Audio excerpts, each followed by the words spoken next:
दिन ब दिन देश में ऑर्गेनिक खेती का महत्व बढ़ता जा रहा है। इस वजह से अब किसानों और आम लोगों में ऑर्गेनिक खाद को लेकर जागरूकता भी बढ़ी है। किसानों की निर्भरता रासायनिक उर्वरकों पर खत्म करने के लिए कई तरह की अलग पहल की जा रही है। ये पहल कई राज्यों द्वारा चलाई जा रही है। इसी कड़ी में राजस्थान सरकार की तरफ से वर्मी कंपोस्ट पर किसानों को दी जाने वाली सब्सिडी इसी पहल का हिस्सा है। राजस्थान में वर्मी कंपोस्ट यूनिट स्कीम के तहत किसानों को सब्सिडी दी जाती है। तो चलिए जानते हैं इस योजना के बारे में और कैसे किसानों को इससे मिलता है फायदा।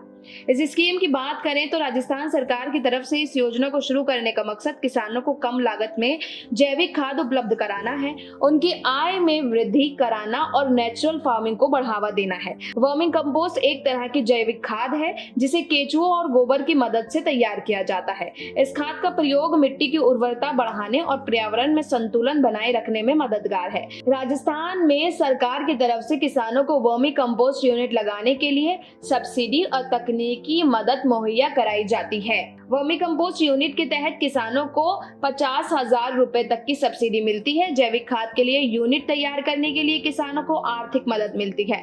इस योजना के तहत वर्मी कंपोस्ट यूनिट तैयार होने पर एक कमेटी की तरफ से उसकी जांच की जाती है।